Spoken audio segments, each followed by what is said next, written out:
Hello there, Tina. Are you there? I just had to talk with you about something rather quickly if you had the time. You do know about the family vacation that we're all going to be going on soon, don't you? I was just curious if you were actually thinking that you were going to be coming along with us. I guess what I'm really trying to ask is that you don't really think that you're a part of this family, do you? Because if you do, then I really just think that you need to wake up and face the real world. You are a nobody to us. You're nothing. And you are certainly not, nor will you ever be a member of this family. Hello, Rachel. It's just so lovely to hear from you. Thank you so much for double-checking my schedule. Yes, I was, in fact, thinking of going on the trip, if you must know. After all, you were all going to go in our car, isn't that right? Yes, we were going to use your car, but I don't see why you think that that gives you a right to come along with us. I mean, do you really need to tag along? Well, it's been a long, long time since my husband and I have gotten to take a trip. But I remember that Dan mentioned wanting to stop at a nice brewery that was going to be on the way and asked if I wouldn't mind driving so he could drink a little. So actually, another reason why I was going along is to make sure that everyone can have safe, responsible fun. You actually have nothing to worry about, you see. I'll be the one driving. Oh, please. What kind of stupid little excuse is that? Is that really the best you can come up with? You think you deserve to go with us just because you can drive? Anybody can drive, you know? Sorry, did you even read the other messages I sent? Or did you just zero in on the bit that you didn't want to hear? Don't you get smart with me, young lady. I just want you to realize that you are not a part of our family and you never, ever will be. So quit trying to force your way into this vacation when you don't even belong. Don't you understand how rude you're being? I really don't think that I'm being rude at all. If anything, you're the one trying to put me down and make me feel bad. But I'm afraid if you're not really going to change your mind about me at all, then all I can ask that you do is just have the patience to see the trip through to the very end. After all, it isn't like we all go on trips all the time together or something. Well, of course we don't all take trips together more often. Who in their right mind would want to go anywhere with you, huh? I fully understand what you're saying right now, Rachel. I have my own thoughts on the matter as well. But I don't think that we should be having this conversation via text. Maybe we could meet in person and talk? Because otherwise, I'm going to pick you all up in the car tomorrow at the time we all agreed on. I just don't get what my little Dan was thinking. I mean, what drove him to marry a no-good, nasty woman like yourself? Not only is your personality awful, but you're older than him as well. I mean, you must have so much patience in dealing with you. You know, he used to date gorgeous women who were younger than him and knew how to show respect to their mother-in-law. Maybe if he had married one of them instead of you, then I would finally have a grandchild by now. Sorry, are you talking about the ex-girlfriend that Dan had who stole all of his money and then ran away? I don't really know all the details of why they broke up, so don't go quizzing me about my own son's love life. All I'm saying is that my son would be much, much, much better off with a woman who was younger than him. If all that matters is age, then I guess that means I'm better for Dan than you are, isn't that right? Or am I misunderstanding the point that you're trying to make here? Of course, that wasn't what I was trying to say, and you know that. Ugh. You really can be such a frustrating person to deal with, do you know that? I knew that I should have never ever allowed my son to marry someone like you. Oh, I know exactly what you meant, but would you like to know how? It's because you've complained about my age to me over and over again. I mean, aren't you bored of having this same conversation all the time? I don't even need to guess at what you might say next, because we've already done this several times. And I'll say it as many times as I need to for you to get it through your head that you were too old for my son and that you were never going to be a part of this family. If you don't want to hear the truth about the matter, then you can just pack up your bags and leave. Otherwise, I'm going to keep pushing and pushing and pushing until you're at the very end. The very end? What are you talking about now? The very end of what? The very end of your wits, of course. And then you and Dan will finally get a divorce and I can start working on trying to set this family straight again. That's all I really want out of this. So basically you're telling me that your whole purpose with treating me this poorly is just to get me to divorce Dan? Well, I don't know how many times we're going to have this conversation in that case. But if you are going to be saying the same things over and over again, then so will I. And I am telling you for the I don't even know how many time that Dan and I aren't getting a divorce, okay? So don't bother waiting, don't hold your breath, and don't think that any kind of miracle is going to happen for you. Well, we'll just see about that, won't we? I wouldn't be so confident if I were you.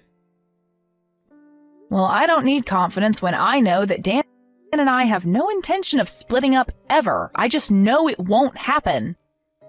Anyways, if this is all that you're going to be saying to me now, I think I've had my fill and I'll be taking my leave now. I'll see you tomorrow when I go to pick you up with Dan. Hey, you were standing right behind me, weren't you? I know that it was you behind me in line. You pushed me into the bathroom and were holding the door closed so that I couldn't get out?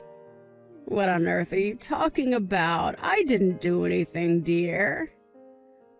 But I guess it was bad fortune that someone just let that big, heavy crate slide right in front of the bathroom door, trapping you in there. But at least you won't have to worry about needing to use the toilet since you're going to be stuck there for a long, long time. What is the matter with you, Rachel? Is this supposed to be some kind of prank or something? Because it isn't funny. What are you trying to pull here? Well, isn't it obvious? I was just locking you in the bathroom, that's all. I sure hope someone comes by soon to let you out of there, though. I don't get it. Why would you do this to me? I mean, Dan and I go to pick you up in the morning so that we can all enjoy going on a little vacation together, and you lock me in the bathroom? Are you really just going to try and keep me trapped here while you just drive away? Do you really think that you're going to get away with this? You've gone way too far right now. I think the only person that was taking things too far was you. I told you that you were not welcome to come on this family vacation of ours, and you just didn't listen. But now at least we'll finally be able to enjoy ourselves in peace, without you. Well, I'm so happy that you're pleased with yourself right now. But just how long do you think that happiness is going to last? Hold on a second. Why can't I get a hold of Dan? Why won't he pick up my calls? Well, that's because I told him that I'd hold on to his phone for him, of course. And then I'm going to tell him that you told me that you had an emergency come up. And I'll tell Dan all about how you had to leave early and called a taxi to come and pick you up. And then we can get on with our vacation and you can have fun waiting for someone to rescue you from the toilet. Are you kidding me? Please tell me that you're not serious about that. Have you guys already left? Did you really just abandon me here? That's right. We're on the road far, far away from you now. So your fate is out of our hands now. I just hope that someone comes along soon to let you out. Otherwise, you could be in there all night. So you're sure that it's a good idea to just leave me here then? Is that really what you want to do? Of course, that's what I want to do. What kind of question even is that? I thought I made it clear that I didn't want you coming on this trip at all. All right, then fine. Have it your way. But just don't say that I didn't warn you. I hope you both get where you need to be safely. Dana, are you there? I really have something that I need to talk to you about right now. Where are you? Please tell me. Let me guess. Things went exactly as I thought they would for you. I heard all about how maybe an hour after you left me, you got on the freeway and ended up in a huge accident. I just hope this serves to teach you a lesson about what you did. But where is everyone right now? Where are you? Where's Dan? Is Dan okay? Dan is fine, actually. You were the one who sustained the worst of the injuries. But honestly, just what were you thinking? I mean, you realized that there wasn't anybody else to drive, right? I was coming along because I would have been the only other person capable of driving. But then you just had to go and pull your little prank and put our family in danger in the process. Tell me though, was it worth it? You have no idea what you're talking about at all. I was in the car. I know how to drive. Oh, really? Do you? Because if you did know how to drive, then just how did you all end up in that accident then, huh? I mean, you're lucky that you got away with just having your hip broken. You could have lost your life. Don't you realize that? You were acting like a complete idiot, and lo and behold, something bad happened to you. What did you just call me? How dare you say that to me when I'm the one who got in an accident? I mean, sure, it had been maybe a decade since I last ever drove, but still, a car is a car and I know how to drive. I just didn't think that there'd be so many other cars, and I forgot how fast you have to go on the highway. So basically, you didn't know how to drive, is what you're saying then. In fact, is your driver's license even still valid? Or were you just driving around with an expired license? You know that means you could be arrested for what you did, don't you? Wait, what? You think that I'm going to be arrested? I mean, you were the one who was behind the wheel of the car. Who else would be liable? Dan and your husband were drinking, so they weren't going to drive, and the only sober person there was you. But you clearly don't know how to drive anymore, and you don't even have a valid license. You were driving, you caused the accident, it's your fault. But that isn't fair. It's not like I forgot how to drive. Besides, it's not my fault that I can't get a new driver's license. It's those darn people at the DMV who refuse to renew it for me. That's right, I'd almost forgotten about that. I remember you mentioned that before Dan and I were even married. You mentioned how you told me that you would never be able to renew your license again. Not only did they think you were getting too old, but you had too many strikes on your last one. But it isn't fair. They sent me to their stupid little driving school.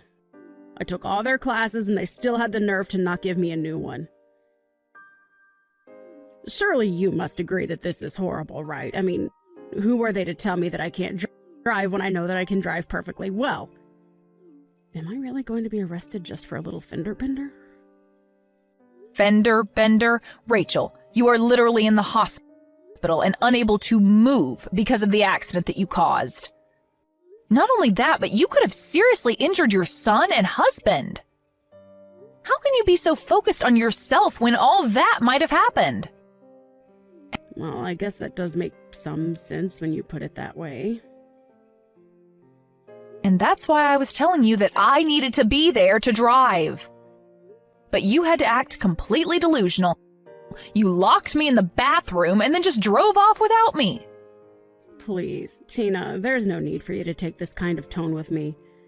Don't you think I've already been through enough with all of this? You must know that I never ever wanted any of this to happen, right? I don't care what your intentions were. Who even gets in a car thinking that they intend to cause a crash anyways? I'm not blaming your intentions. I am blaming the thinking that led up to it. You acted completely irrationally and got your family into a car accident. And that's not saying anything at all about how you locked me in a public bathroom and then just abandoned me. But I just wanted to take a vacation with my family. Is that really so bad? But you didn't even get to have that vacation. You all didn't even make it to the destination we were all supposed to be at by now. Why couldn't you have just waited until we all got there before you started trying to bully me? I understand that you didn't want to be around me and that you were worried that I was only going to annoy you, but surely being annoyed has got to be better than being injured. And to think that this is going to be the last real memory we have together before Dan and I cut you out of our lives entirely. Wait a second, what? What are you talking about? Why would you and Dan cut me out of your lives? I've already talked to Dan about it, Rachel. I told him all about the horrible things that you say to me.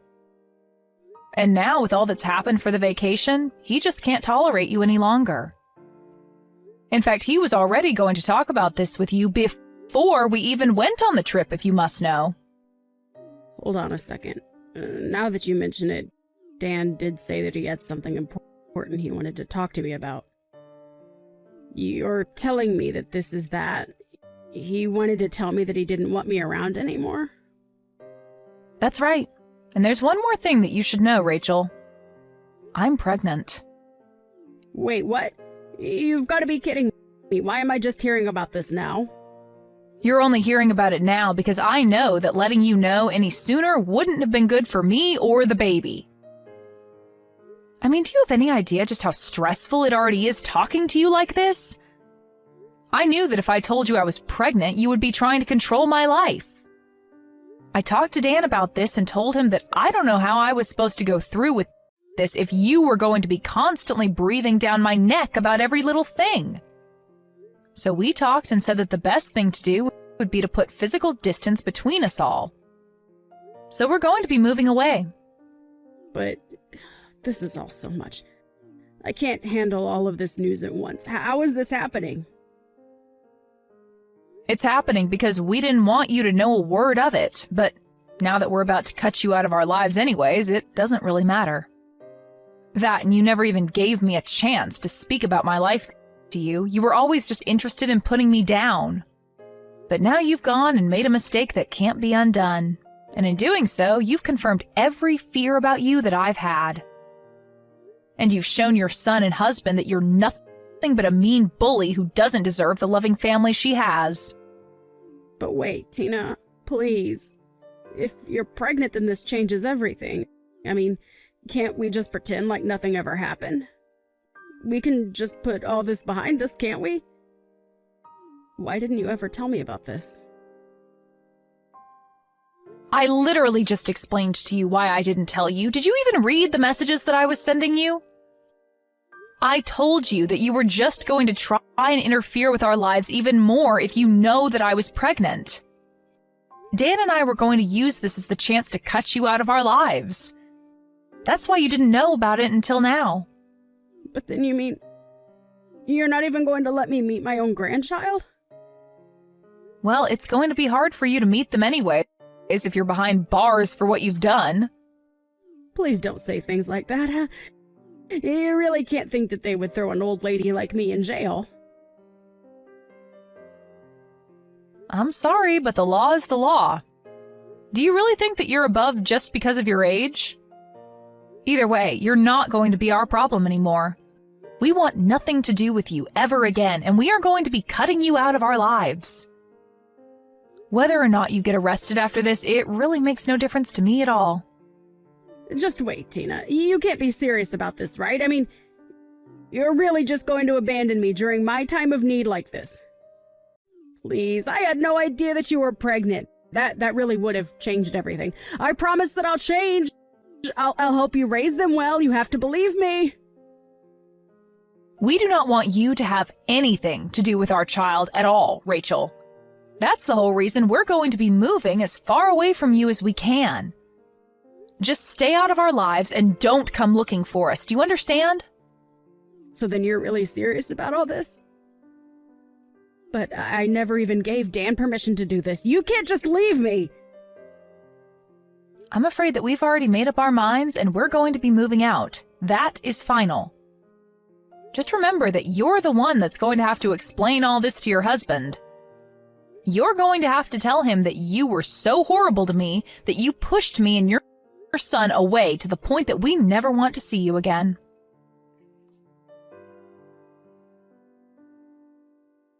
In the end, Dan and I moved away. A few months later, we heard through the grapevine that Rachel was discharged and free to go back home, but that her husband was waiting for her there with divorce papers. She was in the hospital for so long recovering that you would have thought she learned some kind of lesson, but apparently it wasn't enough for her husband. Thankfully for her, the other driver in the crash was kind enough to not press any charges on Rachel, but she was still left all alone, without her husband, son, or grandchild. I have no idea how she's getting along now. Thank you for watching. If you liked this video, please give it a thumbs up and don't forget to subscribe to see more content like this.